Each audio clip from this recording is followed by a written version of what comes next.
kosala po te lobi bazala bato lelo bakambi basusu bazali kasi bato baye bakokitana po te bakamba engumba Kinshasa po bakamba ekolo ya biso ezengeli bilenge baye bazali na bwanya bilenge baye bazali na limemia oyebi boyike masomane ezalaki mokumba moye tata episkopo azalaki na yango koyebisa na bilenge butu pe moi kasi na eteni tata episkopo bakitisa nzoto ya ye napesi maloba na Dominique Mungamange otalimbolela bino lokota lakshuba tosikidila lelibo sekota tulibika sanibwa kuchwalisha lulu chanjili mwabutugeu tijimi majilu nidwa mune na shubusa bani ule ba sacerdoce ba jambika ba mayoja bikali balate bilamba bifite ne bakwa bu bikali ministre bifite bwa kwa kidila umwa wa kutetu tatu wetu wa binsantu uvumi kale utukuba utubenesha kumisamu Laurent Katanga Sengo Pasinya mwarte episcope wa kale wa Nteju wa Kinshasa inovu jubase mwarte episcope uva mwikale mulela bushwa mumusoko wa Mongobele mwana mpeleta angondo wa jikume chimucha chimu kama chitema makumi asatu ne chitema nanko mumana kulona tu last twende twa école primaire mu ba tu last twa ba mon père twa mu nyoki uva mu yimu tu last twa twa kulu mu musoko mkuu wa Bokoro kunyuma yekutonguluka le philosophie uende mu grand séminaire Christ Roi pour kabe mu province wa Kasai occidental wa kale utubigila lelu ne Kasai central na kuchimena cha twamse musoko wa kabo ne chimena cha kanana bigibi kale mutancho teneta bituku makumi mwana mutegiteni nayi bwalu nyaba itubika leta ne tetu tujibi kale bako elemene ku kanana bakulonga université kuneko bien c'est bien kweu marque peso kwa kale wante jwa Kinshasa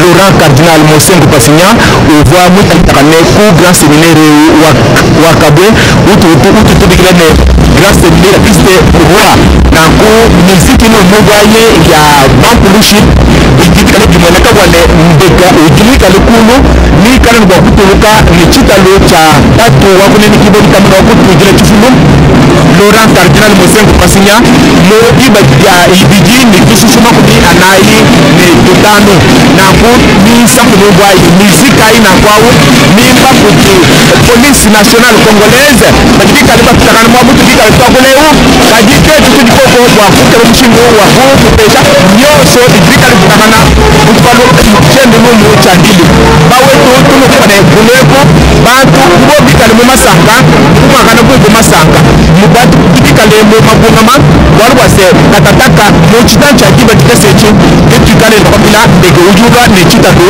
cha Laurent Cardinal Mosengo Pasinya mwarte episcope wa la Tejwa Kinshasa ne chitalo eti ndika kwa kuchagidira uji Cardinal Frère Ambongo uji tatu mukubi wa Teji wa Kinshasa na kubyo shedi bawe tukade jibo petoke bose bushwa malu aji mikale endakanano bikulu ne banso badibika liba fikuma beu kudinfu multiki wa Assemblée nationale datedi mukalene modeste muliki wa Sénat modeste batikodo ne muliki wa Assemblée nationale Christophe Mboso Nkoja Kwanga ne abobonso badibika limukalene banene babasalai badiko bushwa Medar Real Mangal bikale mutijilo bikale labase malo so abiki bakutaka na mulutu ndeke ukapo kuturuka mutitancha jibemo Medar Real Mangal. Merci beaucoup, je demande à Paul Balenga Paul Balenga, député national, mais naturellement vous êtes un artiste musicien et Laurent Mosengo c'était aussi un musicien. Qu'est-ce que vous retenez de cet homme? Culturellement parlant, Laurent fut un grand musicien, il savait manier beaucoup d'instruments, et le piano, le ça, il savait d'abord manier des instruments, la guitare, le piano et le console. Et compositeur il était aussi. Et le dernier chanteur connu c'est Kinshasa, et puis il est plus classique que notre musique traditionnelle. Mais il a fait un chant très significatif, Kinshasa Kineta, et là Omenga, voilà, je retiens de lui un peu d'artiste, et Et puis il ne laissait pas passer des grosses notes. Il me projetait toujours. C'est-à-dire que ça, vous avez mal chanté ça. On ne chante pas ça comme ça, voilà comment on chante. Je retiens de lui aussi quelqu'un qui politiquement était très engagé et qui tenait à ce que les catholiques puissent bien manifester leur foi dans l'église. Parce que chez nous, là, dans le Parlement, il y a certaines lois qui ne rencontrent pas l'objection spirituelle. Alors, quel que soit le camp où on est, l'opposition majorité, mais si aujourd'hui on nous demandait de voter une loi sur le mariage homosexuel ou l'avortement, ma conviction, je ne me comprends pas. Alors, il nous demandait d'être la lumière partout nous sommes parlés de l'Église catholique. Oui. Oui. Il nous demandait d'être la lumière d'éclairer par nous sommes et d'être le sel qui donne la saveur à ceux-là qui sont avec nous dans le Parlement. Voilà pourquoi il nous a encouragés à créer les députés catholiques dont je suis le dirigeant, le coordonnateur. Dans le sein du Parlement, pour la première fois, un peu plus de parlementaires d'ailleurs, avec le cardinal actuel, on a même fait des catéchèses, nous sommes redevables, plus invités l'église aussi, qui nous a instruits, qui nous a enseigné, qui nous élève spirituellement. Voilà la raison. Et à l'époque, non seulement ça, il a même créé une commission chargée d'encadrement des artistes. Oui, il a même créé une commission chargée d'encadrement dont Jean-Marie est le coordonnateur, pour développer les artistes. Il ne voulait pas en créant ça, il voulait que les artistes qui étaient mal vus des gens, parce qu'on identifiait l'artiste par des scènes de danse obscène, par des messages creux, mais lui nous demandait d'être des vrais communicateurs à l'image du Christ, d'être des vrais communicateurs à l'image de Saint-Paul. Raison pour laquelle, en tout cas, il était très proche des artistes. Voilà, il est parti. Il y a une question de ce côté. Ce qui te le vient à le bamou catholique, il y a tata épiscope au bani. La Kolobaki Azaki Motomoko Azaki visionnaire. Alors Motomoko Azaki na makalisimi pour l'ecclésia. Azaki na Moyembi artiste ko sa nzembo avec ko beta bagimanda nda guitare clavier et puis Azaki Mtabouanya pe mayele mingi. Il y a mingi penza maman. Likabetali ko sangana unité. Bolimbo, justice, paix la vérité, bon solo. Yé, ata au lieu de l'élo, ata au lieu de l'obina, yé, son c'est pas pour le bolo pour l'élé. Il ne craignait pas, hein, il disait vrai. Et puis, Adinaki Bisso, la députée, Toyeba, ko tiapé, ko pesa mtuya, na ba mwango, ba valeur, toza na mot spirituel. Et la gâté, pour la camboye, tout le mot d'ordre, or, on dit, contre Kondibanayo. Vraiment, il disait ça d'être vrai. Tout la mouinda, quand il y a parlement, la mouinda a repris sa bokenzu, quand il y a. Et comme la mouinda, ce qui n'a lundi, malade, mon allo, a yemba qui chassa, nous appelons yemba, yemba, moi, mon kepe, bah, de la Ozali mungwa, moi c'est, Ozali mungwa, pour la terre, Kinshasa, Teleme Ongenge, Kinshasa, Teleme Ongenge, Namwinda, moi Christou, Namwinda, moi Christou. Les autres Kinshasa et Télémi pour il est là pas d'arriver. Tenzo Paul Balenza. Bande Kobalandi, Zanyana Kolada, Paul Balenza, Vali Moko Bakelimi Beko, wakati ya ekolo ya biso limpingali ya Bakelimi Beko, lizalia wa bazali baike, Pambate, tata episkopo, na lisitwale, akambaka pe parlement, na ileko ya boakali, mafoma na mazali makambo, bazali baimboka, bako abongo, koyeba yango, mapingali na ndenge, bazalia wa miti kali bobele ya kotanga bote ba pepo ekumbi nzoto atata cardinal eko kokita awa bandali ya pepo ya njili maloba na zini sisi pa ya yo medaro mbuyal. Merci pour ces cotailles. Jusqu'à je reviens à vous. Nous sommes certes au niveau du tarmac de l'aéroport de Djili. À un certain moment, chers téléspectateurs, vous avez entendu qu'il y avait un bruit certainement désobligeant. C'était en fait le passage des policiers qui chargeaient de rendre les honneurs le moment venu. Mais le temps avance, est-ce que nous sommes dans le banc, qu'est-ce qui va arriver, qu'est-ce qui va se passer? Oui, le dispositif d'accueil est déjà en place comme on l'a constaté. Si vous observez du côté de la piste, on a vu que le véhicule anti-incendie a déjà pris possession. On a tout ce qu'il y a comme matériel d'assistance au sol qui est déjà ébranlé. Dans moins de 5 minutes exactement, selon les prévisions qui nous ont été données par les préposés de la régie des voies aériennes, l'Airbus A320 qui a décollé ce matin de Paris-Bourget pour Kinshasa va atterrir ici à l'aéroport international de Njili. C'est un avion qui apporte ici la dépouille mortelle du cardinal Laurent Monsengo Passilia. Et ici, on le voit d'ailleurs déjà, si vous regardez du côté de la piste D4, il y a un avion qui a amorcé la procédure d'atterrissage. Nous pensons qu'il s'agit bel et bien de cet Airbus A320 qui a été affecté par le gouvernement congolais pour ramener la dépouille mortelle du cardinal Laurent Monsengo Passilia.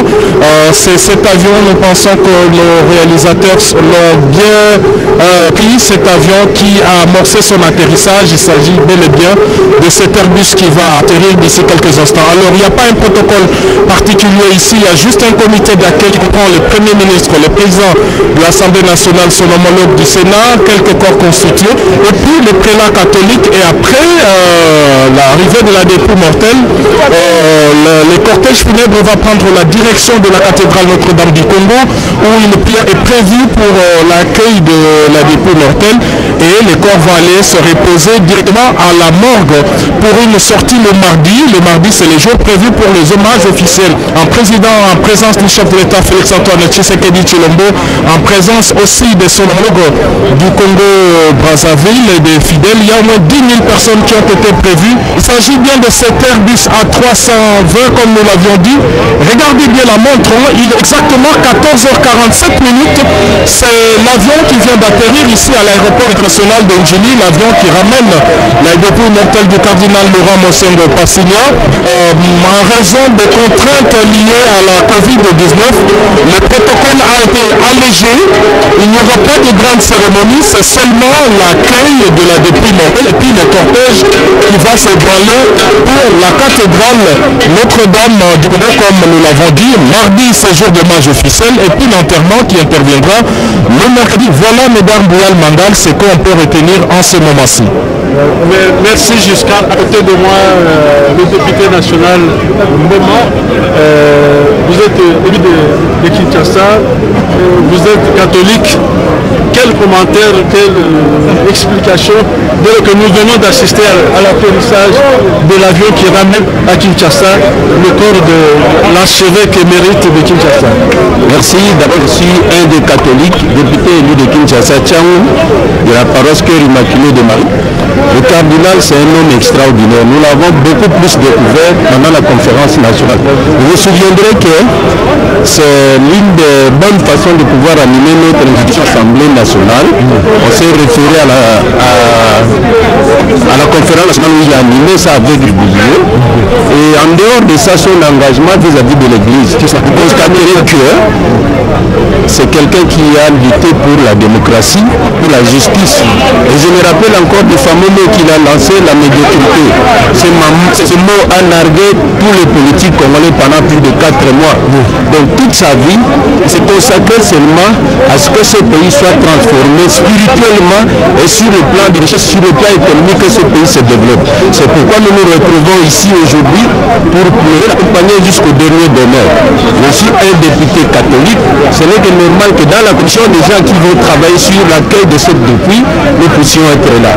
Sincèrement, je pleure avec tous les Congolais cette icône de la République démocratique du Congo. Je vous remercie. Merci honorable. Vous constatez il y a de l'agitation derrière moi. Vous comprenez de quoi il s'agit. L'avion vient d'atterrir et le protocole est pratiquement bousculé et pratiquement à tous les niveaux. Et c'est ça qui explique le positionnement des uns et des autres. Mais pour l'instant, nous continuons la retransmission en direct. Aussitôt qu'on va quitter l'aéroport de Ndjili, la RTNC va prendre le relais au niveau de la cathédrale Notre-Dame du Congo, qui est à côté de nous bien évidemment. Et donc sur le plan technique, la RTNC après quitte les dispositions pour que cet événement soit occupé par les Congolais, non seulement ceux qui vivent, mais aussi ceux qui sont en dehors de la République démocratique du Congo. Vous savez qu'à travers les satellites, les technologies actuelles nous facilitent les choses. Et donc pas à pas, vous allez vivre les hommages, vous allez vivre la célébration des noms d'une personnalité, le cardinal Laurent Mosengo.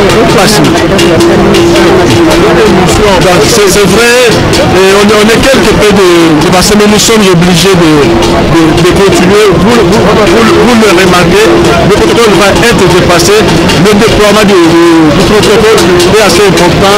Les prêtres sont mobilisés et on comprend les religieuses et l'ecclésiastique. Et nous sommes là pour nous faire vivre l'événement.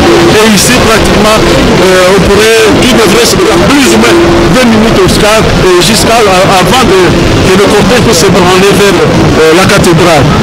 Oui, effectivement, d'ici quelques instants, les évêques vont sortir, ils sont dans le salon diplomatique. Ils vont aller jusqu'au pied de l'avion que vous êtes en train de voir sur nos images.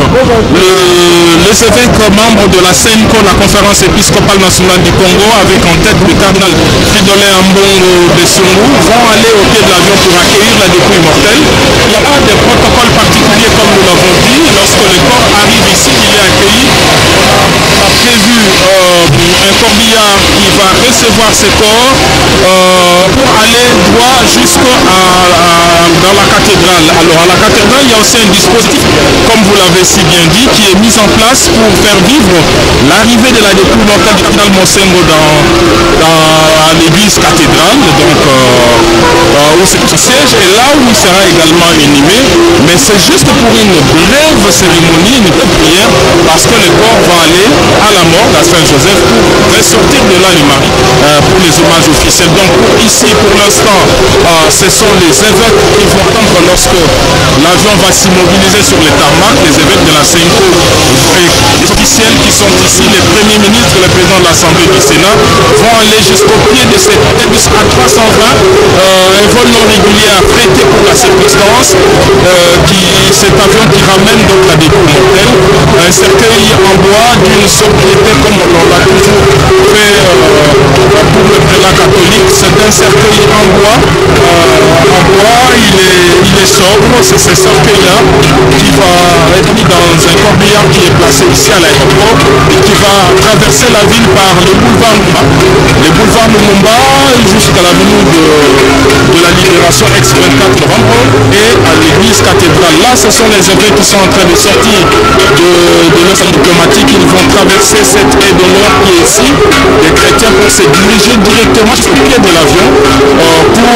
recevoir le corps de Laurent cardinal Mosengo Bassimo. Il va falloir rappeler que cet événement est le troisième du genre que les chrétiens catholiques de Kinshasa sont en train de vivre. En 1989, les chrétiens catholiques de Kinshasa ont accueilli pratiquement dans les mêmes conditions le premier cardinal congolais, Joseph Albert Maloula. Nous sommes en 1989. Plus tard, en 2007, c'est pratiquement dans les mêmes conditions, sur le même site, que les chrétiens de Kinshasa, de la République démocratique du Congo, ont accueilli le cardinal Echou. Donc c'est pour la troisième fois que l'église de Kinshasa, l'église de la République démocratique du Congo, est en train d'accueillir son cardinal. Mais cette fois-ci, ce qu'ils sont en train d'accueillir, c'est un archevêque, parce que les autres sont morts pendant qu'ils étaient en fonction. Exactement, mais en 2010, il faudra rappeler aussi, parce qu'il s'agit de l'histoire récente, lorsqu'il avait été créé cardinal par le Saint-Père, le cardinal Laurent Mosengo est arrivé par l'aéroport international de Ndjili. Il y avait une influence comme aujourd'hui, sauf qu'aujourd'hui il est mobile dans son costume en bois, dans une caisse en bois.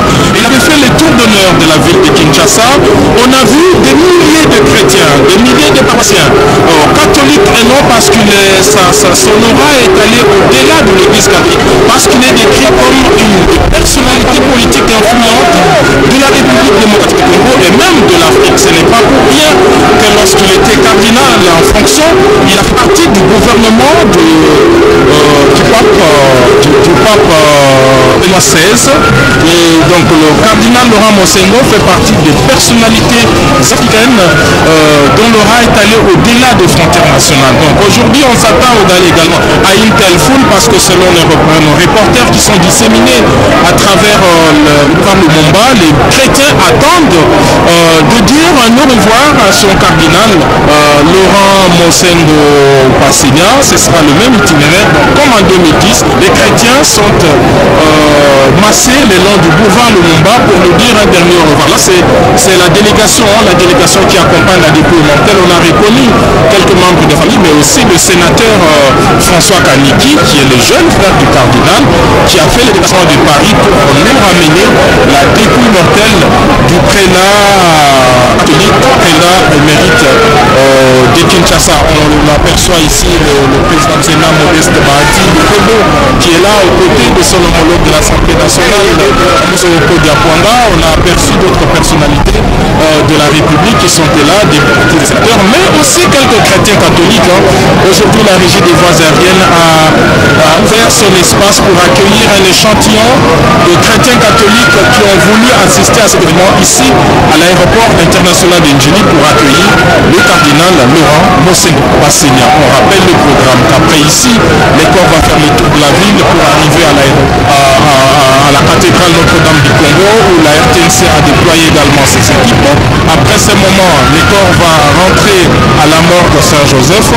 Mardi, c'est jour d'hommage officiel. 10 000 places sont aménagées devant l'esplanade du palais du peuple en respectant les mesures barrières. Nous avons été aux réunions préparatoires, on a insisté, vous le verrez.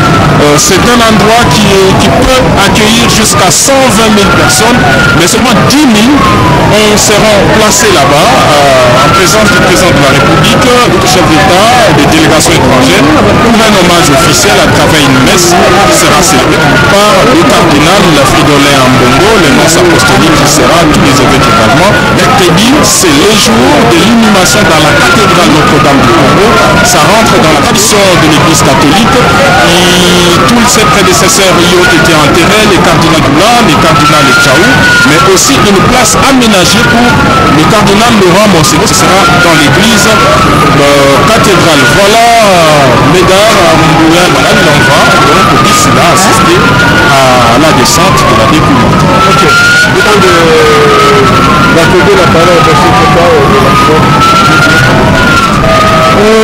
bandeko balanzi lokola bozala na koyoka na pepe na bilili nzoto ya tate episkoposi kolingela awa banda na pepo ya njili pepo yango wana yango nde ezali na sanduku melita episkopo kongo lipinga to mapinga maye nakende kokumba nzoto ya moloi nazali bongo kokuta awa wapepa ekozwani makoki bazali te bato bazali bai te kasi ya motu ezali te banso bazali te komibatela botosi mibeko nobela matai mpona komibatela na covid-19 ya solo nzoto na ye sanduku na ye naino bakitisi yango te kasi makina nazali kokita tata cardinal tata shinoka mbungu ye tekola na lipinga ya nganga-nzambe basusu bakili bongo mpona koyamba sanduku ya tata cardinal asolo mapinga mazali makepenza kasi nazali mazali pasi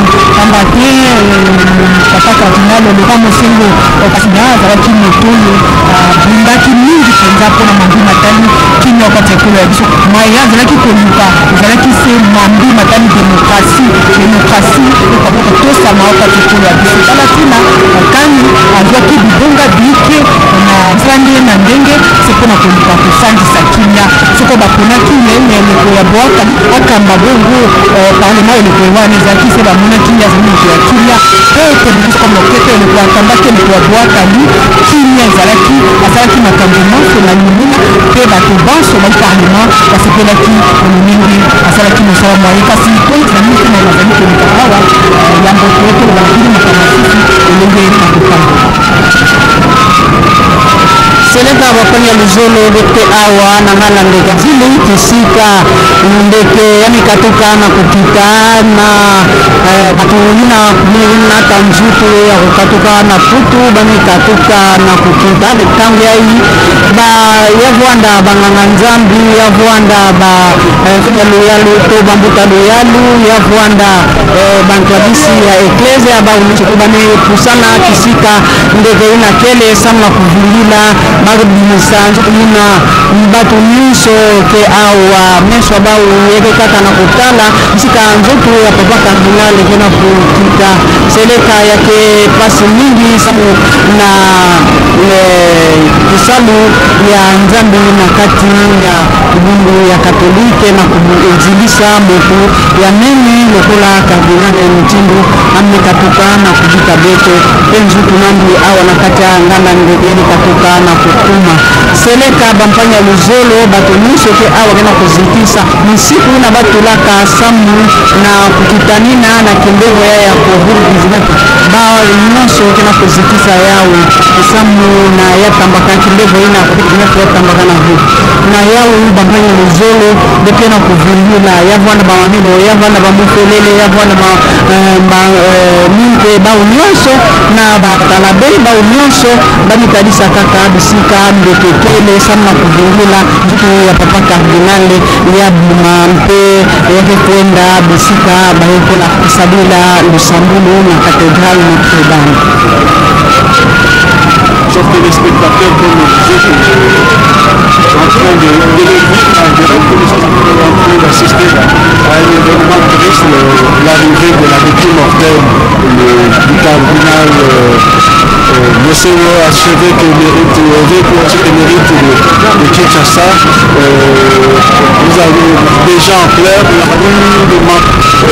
les diversités réunies de cet événement. L'archevêque de Kinshasa, le cardinal Fridolin Ambongo, a fait le pas, il va avancer pour tenir le corps, et de là le corps va être placé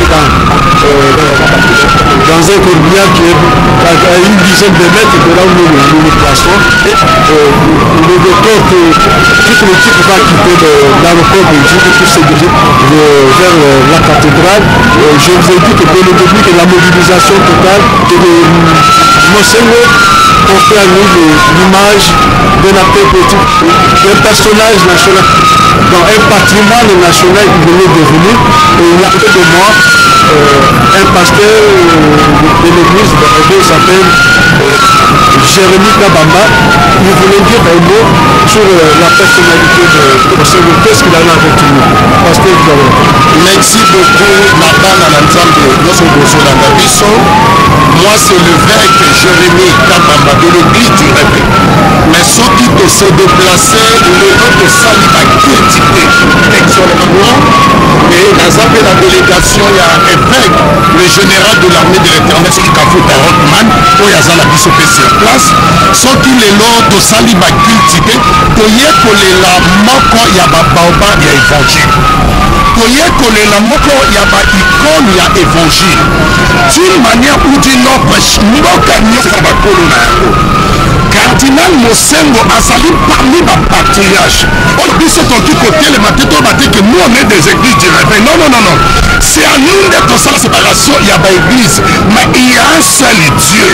Voilà pourquoi biso lokola église du réveil de se diriger ya koya kolela depuis 8 heures et on était ici. Quand il y a papa yango eye koya pona kolela patriarche. Bino bozolanda biso na monde entier. Bino bozolanda biso partout où bozolanda RTC. Bokoloba te que seulement l'église catholique. Non, non, non, non, non. Église catholique ekufeli, RDCP ekufeli. Moko ya babaoba, moko ya mitu. Mais esalaka pasi tonoraka batuka soki bakufi. C'est mutu akufi tonzo bazalaka bien, asalaka boye, alekaka boye, azonga boye. Nazo se rappeler na voyageant une fois na vol moko na Madagascar.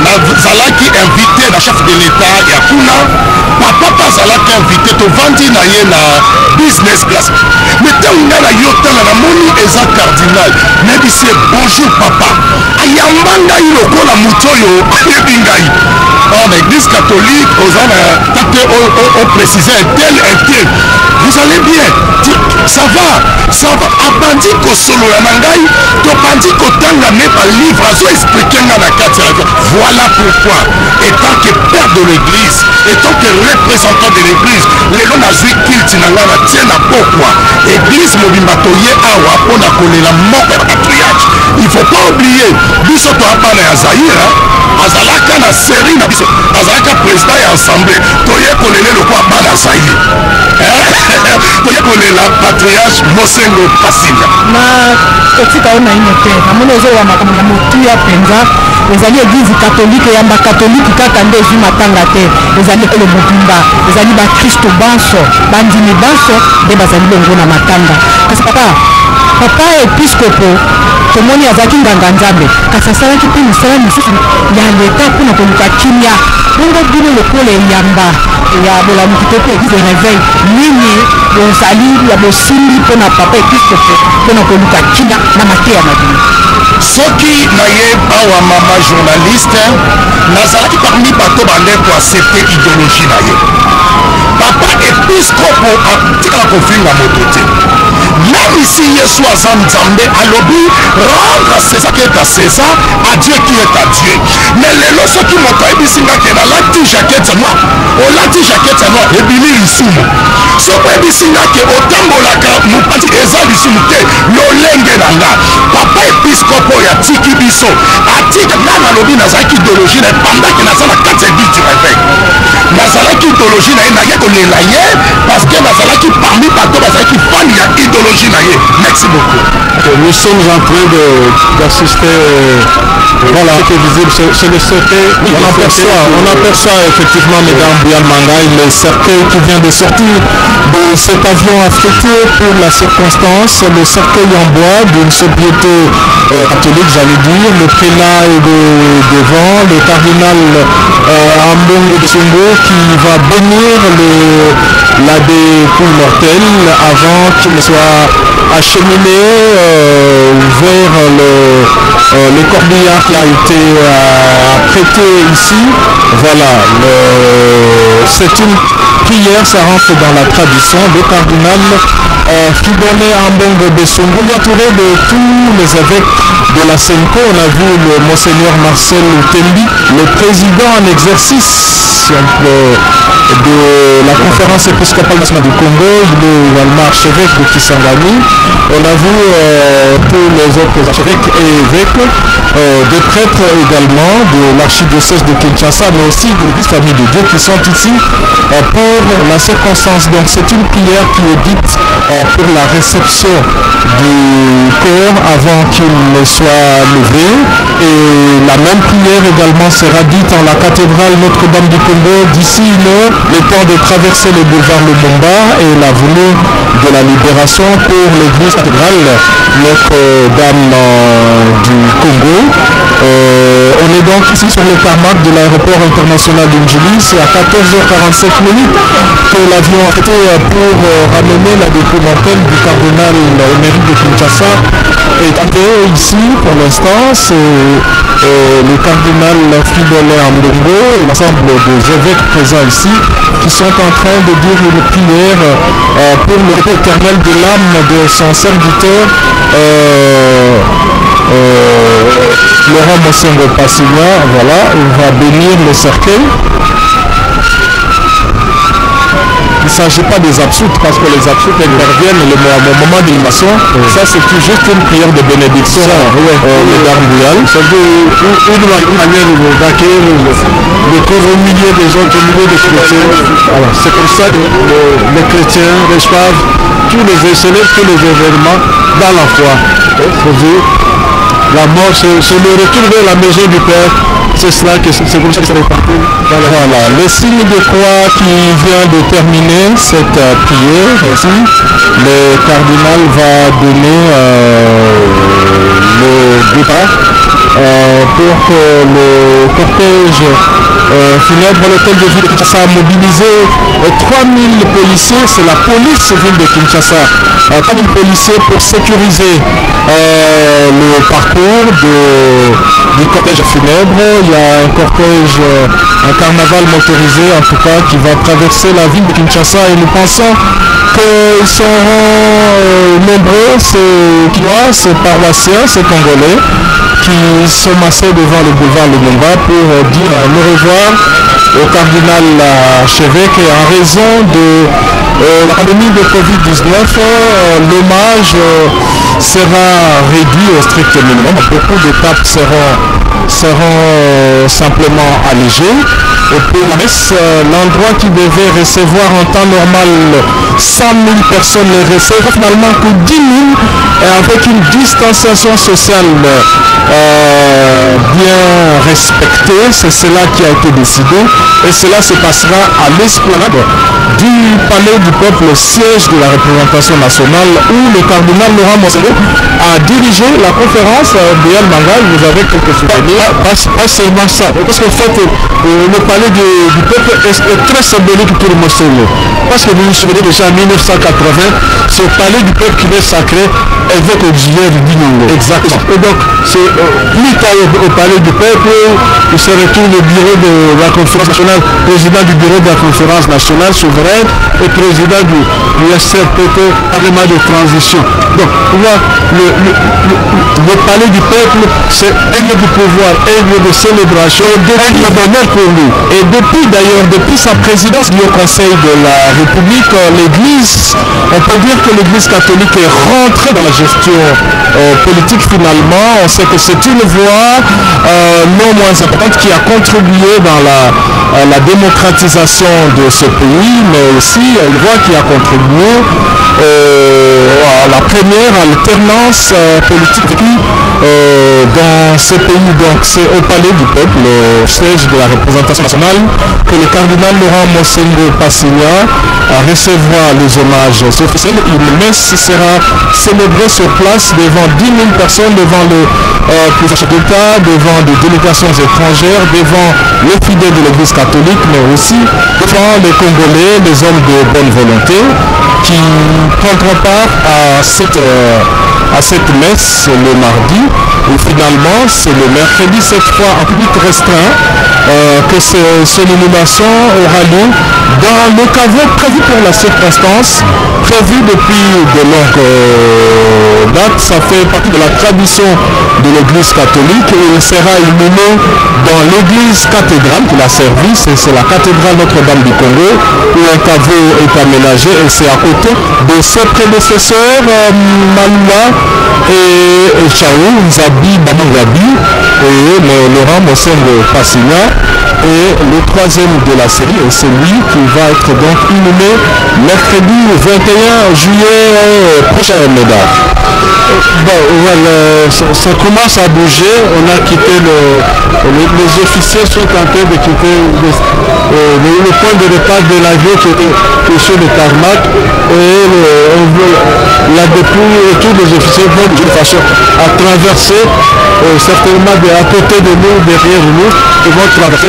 Et vous voyez tous les gens en pleurs. Oui, c'est ce lieu de mort. Il est mort, on voit des milliers de consacrés, religieuses, mais aussi des fidèles chrétiens catholiques qui sont venus ici. Ils ont voulu vivre eux-mêmes de visite l'arrivée de la dépouille, tous en sanglots. Ça traduit simplement toute la considération, mais aussi tout l'amour que ce peuple, que cette population a porté sur son cardinal Henri, qu'on a vu depuis que l'Église a annoncé la détérioration de sa santé.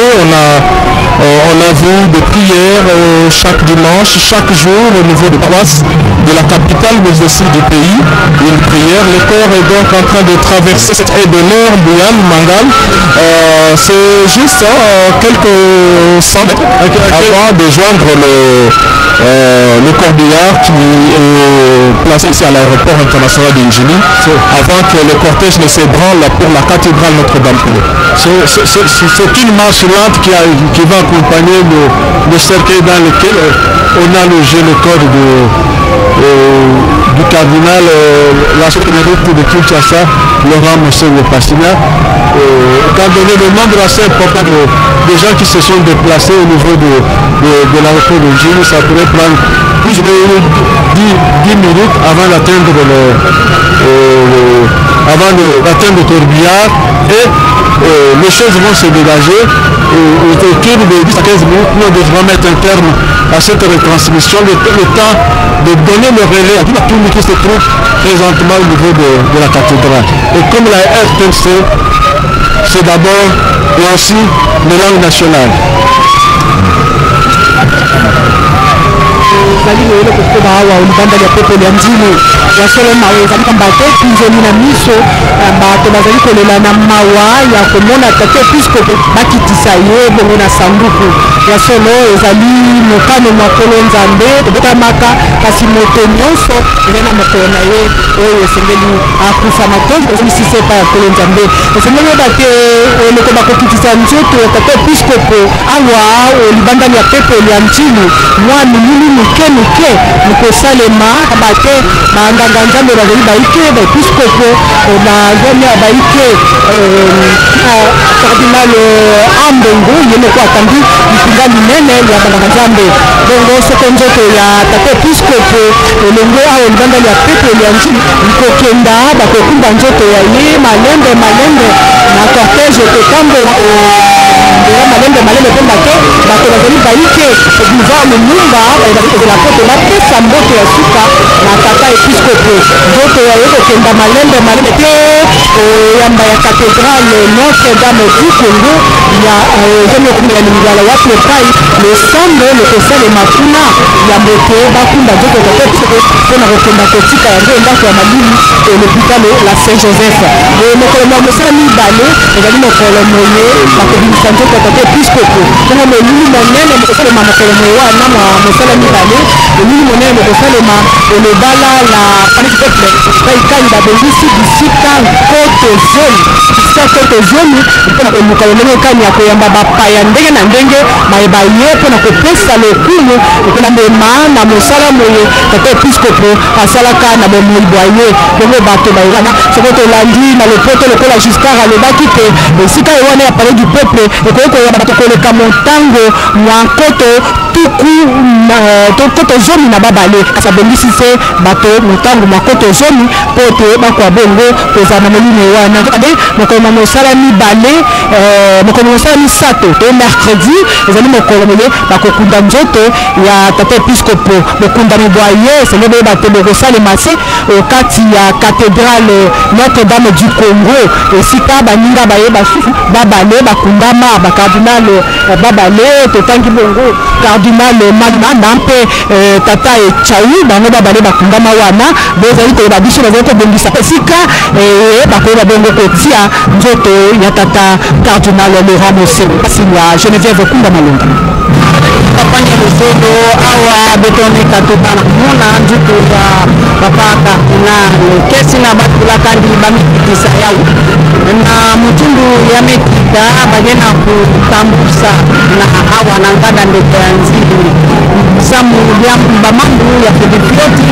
yina ade salama yina mekatuka na usalama na kukuta njuku nandi seleka kanabekena kutambote bekemona ati bitoma yina mena kanjuku ya papa cardinal ya yai tena luta na twala peto samu ya kwenda na ya bima ya kwenda tili na cathédrale Notre-Dame de sika ina bake sakula Lusambugu samu na kubanda moyo nandi seleka bamamu mutu kanane kasala jambo ya bote na kati ya muziko ya bato seleka jambo na yake kimbana kave mzingo ya papa cardinal anesala kisa mingi na kati ya nchi ya beto ya Rwanda na ina meta bila mzingo ya bato ya Rwanda na ina meta bila miyimbu anemeko mazaba ibila pe kubongisa bamiyimbu kubula gita yani kuwadaka landila mambo ya kikulu mingi vrema ani salaka mingi na kati ya nchi yetu Republique Democratique ya Congo na kusosa ngemba ya kuvwanda na kati ya bivuga ya politiki ya mjini na mjini isalu nane ya nesaba seleka yale ndaka simana ve na kati ya bari kana bete nekatala mtundu bagana kutembisa au wanakana bebe na ba kuhusu yena kena twala baina kena kulanda kintwaji mzutu ya papa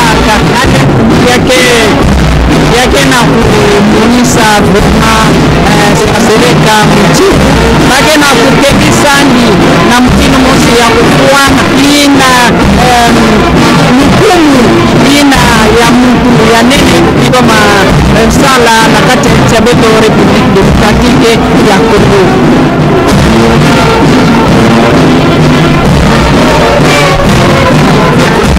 C'est une marche lente à laquelle tout le monde est uni. On avance lentement. La police a pris le dessus. Combien de temps ça va prendre? 10 à 15 minutes certainement. On avance et le corps est directement suivi par l'archevêque de Kinshasa, entouré des autres évêques et des prêtres.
Particulière pour pouvoir accueillir le corps de son prédécesseur.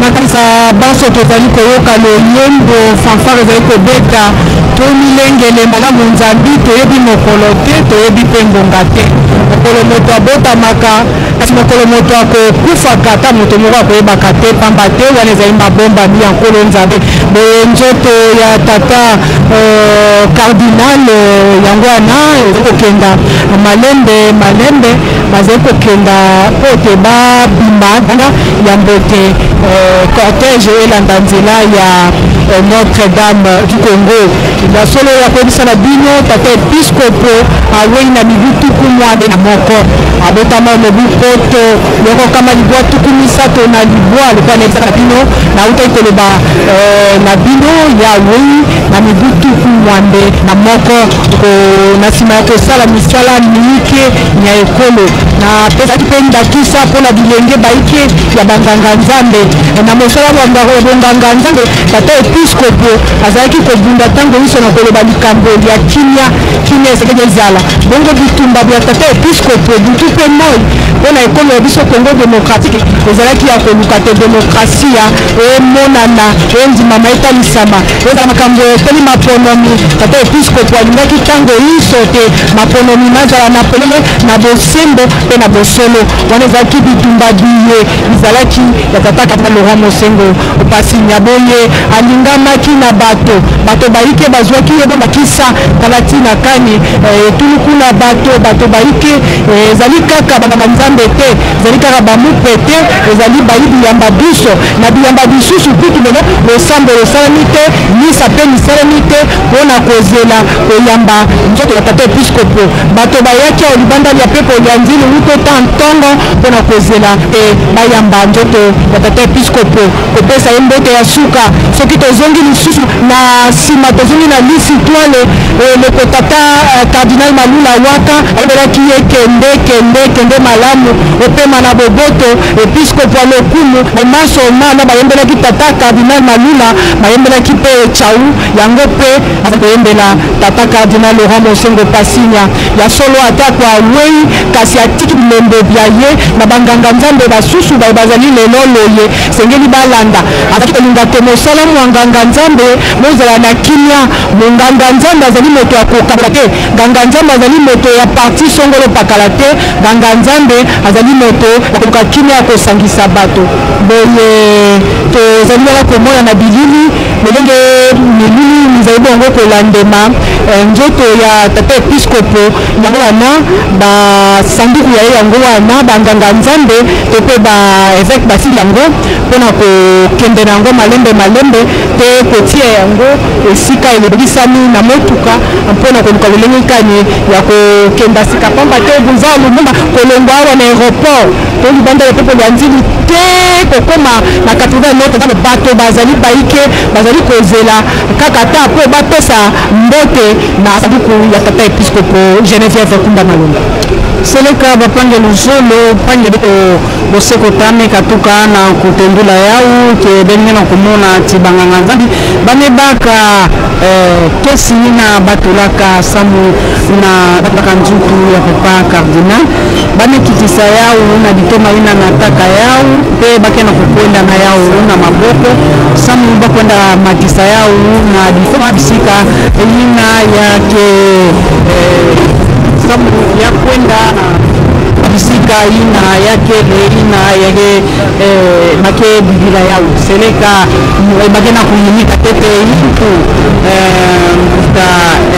cardinal ambongo yandi angena kusala kuyinika into pe ba mumpe ya mkaka bagena kuyinika into pe bagena kuyinika yao manza na kuyinika ya pesa kuu ya kufuana na njutu ya papa cardinali selika nikingo tutu bake sala misalu ya kotifie awa peba mikanga ditoma ina kenata yao ti ya kuma na katedrale na nzila seleka bampanya luzolo batu ya mtindu bakena ku vingila samu bamuna to bapesa pe mbote ya chuka na papa cardinal mtindu amekatuka na kuvika beto seleka yake kiadi mingi na kati ya mtima kasi yake diambu ya mbote na bisanya tomaka sala mtindu baba melo mekatuka na kutubati yake sadisa samu andike sambila pe samu na beto dibungu ya nibikana na kati ya Congo to na République démocratique ya Congo samu na baka ya Bwanda na Ngemba mpe beto baka utanua ya bote na kumunzana eyo Geneviève Kunda Malonda tikidika kisanga kwalitoni bomu chambeke na ku tikibingi la chitalo cha mwarkepiskopo kale wante jwa Kinshasa Laurent Kanyama Mosengo Pasinya mumano kufika mwabo kigeu na kuchitalo babano kuchicha kudi tatu wakune mikibo bitambe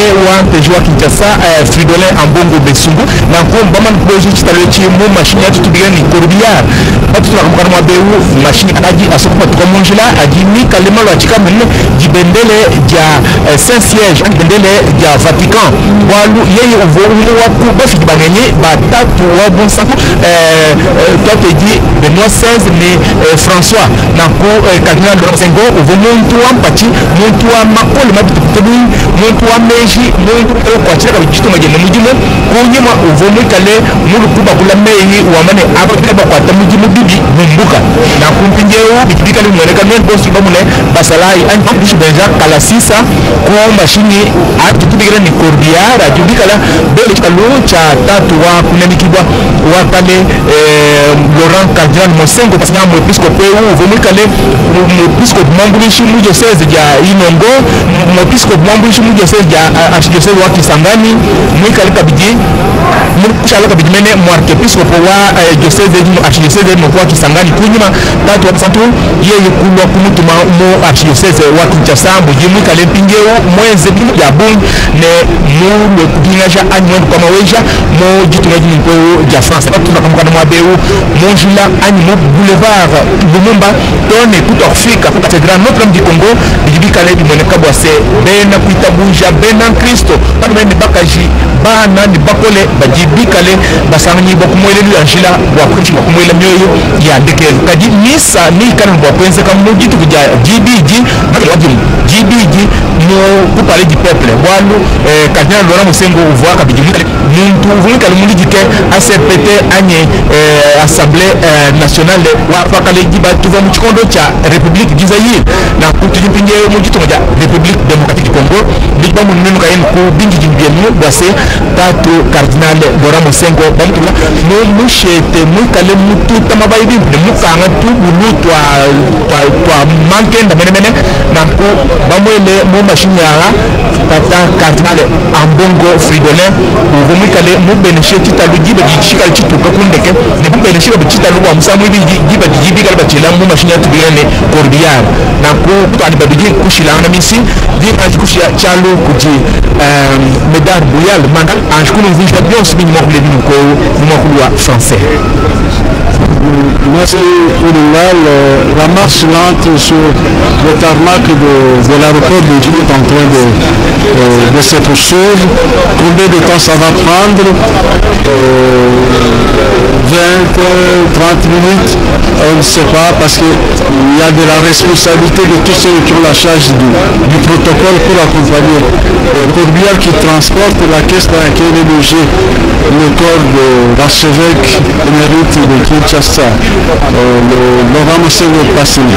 Et donc la mobilisation, les évêques, je crois qu'un certain nombre de gens qui étaient tout autour sont allés quitter le tarmac pour pouvoir rejoindre des véhicules afin de se mettre dans le cortège qui va se déployer sur le boulevard Lumumba et de Kinshasa pour pouvoir croiser le boulevard Sendo et plus tard le boulevard 24 et l'avenue le boulevard de Libération. C'est cela. C'est-à-dire, nous sommes encore sur la piste, moins sur le tarmac de l'aéroport où tous les officiels sont encore réunis, sont en train d'accompagner, d'avancer avec le Corbière. Quand le Corbière va quitter la piste, devra rejoindre le boulevard de l'autre côté. Je crois que notre caméraman va vous faire vivre tous ces éléments et nous sommes là. Et comme vous l'avez constaté sur le Corbière, il y a le drapeau du Vatican ou le drapeau du Saint-Siège qui symbolise que l'homme appartenait à l'Église. En tant que cardinal, il était un des collaborateurs du pape et il était à mesure, il était aussi un électeur. Certainement, il a participé à l'élection du pape François. Et donc, il a assisté au constat qui a élu le pape François. C'est un des consistants auquel il a assisté. Donc, c'est un baobab, c'est toute une grande bibliothèque c'est un baobab qui est tombé, une bibliothèque qui vient de se brûler. Laurent Mosengo que nous sommes en train de pleurer en ce moment-ci, les gens se sont mobilisés, les institutions de la République, à commencer par le président de la République, bien qu'absent, il a donné des instructions au service de pouvoir se mettre en marche. Le gouvernement de la République, le Premier ministre a fait le déplacement de drapeau de Dieu, le président de l'Assemblée nationale, le président du Sénat, tous étaient ici et sont en train d'accompagner le corps de Laurent Monseigneur Passignan. C'est cela. Et au niveau de la police, au niveau de la garde républicaine, la mobilisation est totale. Et tous les autres services qui travaillent dans l'ordre sont présents et se sont déployés pour réussir ces moments. C'est faire en sorte qu'il n'y ait pas de perturbation. En tout cas, du début jusqu'à ce moment-ci, il n'y a pas eu de perturbation quelconque. Tout est en train de se dérouler comme le corps est en train de le corps qui est encore sur la piste. Les images que vous voyez, on est encore sur le tarmac de la côte dans le prolongement. C'est comme si on allait vers l'aéroport militaire et de là on va trouver une issue pour quitter l'aéroport et se diriger maintenant vers le boulevard Lumumba. C'est un des célèbres boulevards de la République démocratique du Congo. Certainement parce qu'un des plus longs. Tokoki kobenga ye nkumu, tobengi ye bokulaka, tobengi ye nganga nzambe, tobengi ye episkopo, kombo ezali nzike kolandema na tata episkopo Laurent Monseigneur Passignan. Pamba te makambo maye asali ezali na litomba te tobenga ye nkombo ya lokumu mpona komemia ye boye sengeli koyeba te nzoto ya ye esili sanduku ya bato yango na kati ya motuka to mpe corbillard bazipi na bendele ya Vatican mpona kolakisa te solo azalaki moko ya eyamba oyo ya bango mpe mpona kokundelela bino lisusu sengeli koyeba te tata cardinal Laurent Monseigneur Passignan azalaki moyindo si moko oyo azalaki kosangana na bamindele pene na tata na papa wa Roma na lokumu nyonso azalaki komata na yango elike ezalaki te akokoma lisusu likolo mpenza mpona kopesa lokumu na mokili mwa Afrika kopesa lokumu na ekolo ya biso Congo démocratique kasi bongano mpo ebeti ete nzambe akokozwa molimo mwaye azwi molimo mwaye mpe ya kosenga ezali te apema na kimia nzoto ya tata episkopo bazali kokenda na yango malembe likambo kila lisusu senge boyeba ezali te muto tata cardinal Laurent Monseigneur Passignan omi azomi na moko ya sanza ekozali na mwango archidiocèse ya Kinshasa epesaki mitindo te biyamba biso ya katolike ngonga ya zomi na sambo na miniti tuku misato ngonga ekora bo kobeta bongo ngonga ewana soki ebeti ezali kosenga bandimi bazala na losambo mpona molimo wa tata cardinal Laurent Monseigneur Passignan bongo miboko mie wana mitosamaki mpenza mpe nazali na elika kokoba kotosama mpo ke mobeko mozalaki te mitindo mipesamaki te mokongo mosalaki ntango ngonga ebetaka na ngonga zomi na misambo na mingi tuku misato kasi nzoto ayeba kokunda yango mokolo mwa mosala misato tozali na elika ete bakokoba bebele osala se lolenge lo wana te ngonga ebetaka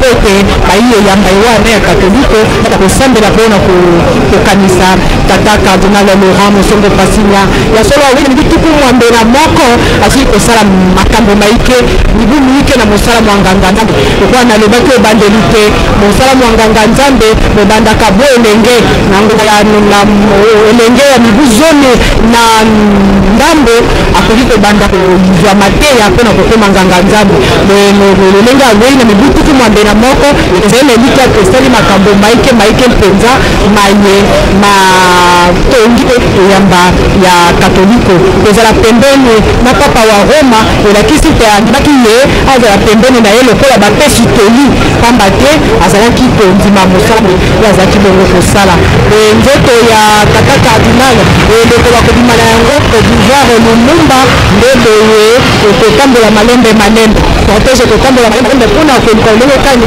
bato bazwa makoki ya kopesa mbote baye eyamba katolike bapesa mbote baye ngumba Kinshasa bapesa mbote mpe bato basusu baye bazali ya zingazinga ngumba Kinshasa baye baye mpona komona nzoto ya tata episkopo ezala pe libaku mpona bango kopesa ye mbote ya suka boye le Kolakokoma au cathédrale Notre-Dame du Congo le semble le Kosalema kuna pe lokola bampandisango balolaka la peuple bazali kuna pote bayimbela bino na maso makoleka kuna bongo bisa bakokumba nzoto ya tata episcopo pona kokenda kobumba yango ndako ya l'hôpital de la Saint-Joseph tokande mokomo mosala mibale bakobimisa ye epaka nini kosalema ya ndenge na ndenge palais du peuple pe mokolo mwa mosala mosato ezala mokolo mwa suka mokolo moye bakende kotika tata episcopo ya ye ya suka epa ekanya okenda bongo mpona kopema se kuna okatata Notre-Dame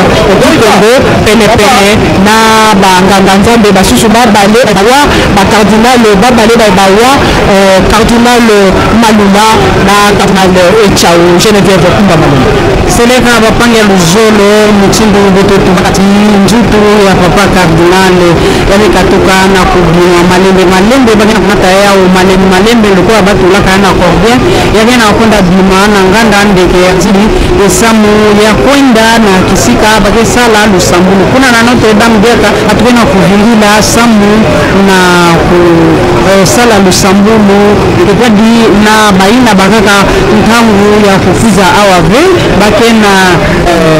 bakena kuna na nganda na Notre-Dame bakena kuvingila samu basambila kitwadi na papa cardinal samu na kumana nzambi na bisalu nyuso tu nani katwa na kusala ya mbote na kati na zulu ntoto hii andike kuma na kisika nzambi kele samu andi tubila pe samu na beto andi sambila beto andi ke mkunu mtindo bametubati bikunzi ya nene ina katuka na kuzimbisa na kati ya Eklezia Katolike ina zabaka ba mambu ya mtindo na mtindo mpe andi na mayele ya kutuba ve andi kisalu nandi andi vuandaka kanadiamu pe natia yani angena kutula yomba samutia ya vuanda ve ndiko na diambu ina pe ya meluta na mtini mosi ya kufana pe ya mbote seleka ante bikunzi nina na kati ya Eklezia Katoliki wetu katuka na kuzindisa nzambi sabisa baina nkaka mimi katuka na kubikana samu na kusala kisalu ina samu bato masala ya geta mtini mosi ya kufana pe ya mbote seleka diambu nandi ya vuandaka na bantwenya mwana kulemba vyo kutuba yao bantwenya ani tubaka bantwenya batelema bangenge lokola mwinda seleka kanantwenya na pesa na nzambi tani yana kusala mavanga ya mbote andi kevwa na pe mwinda nina banda kumonisa bisika ata kitombe kele kasi mwinda kemonana kaka seleka bikunzi ya nene wetu mekatoka na kuzindisa bakena kutatamana kudira moyo nandi utii yake kwenda na inzo ya madidi ya Saint Joseph kisika bake kayau na mbazi na palais du peuple wamebongisa kisika nina batunyesho wegonda yimika yitu usamu na pesa ndi mboya chuka mpe mutindo andi sadilaka pe nzambi na andi sadilaka pe chabeto na bamambu metadila politique beni mzimana veki andi vuanda kanto adi sipe ya Assemblée nationale na kati ya nchi ya beto pe andi tuadisaka bamambu hivi nina kongre bakongre mingi na vanaka salama na kati ya nchi ya politiki batutulaka ndi kivuvu samu mabanga nandi vuandaka ya mbote biambu kana yake na tia andike sala nyoso samu ngemba vuanda nifra matondo na mfumu nzambi lokola moyo nandi yamekuma awa na chabeto République démocratique ya Congo mpe bake takamana okudila yao nchi yake kota na nchi ya mtoto. C'est le moment de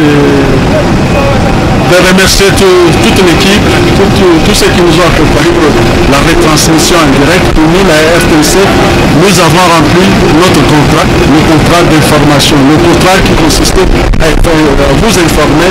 Nous vous avons transmis en direct, vous avez vu. C'est cela notre responsabilité en tant que télévision de service public. Nous sommes la télévision publique, nous vous avons informé parce que nous sommes là-bas des historiens du présent. Une façon pour nous.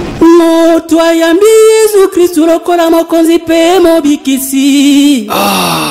Hata we.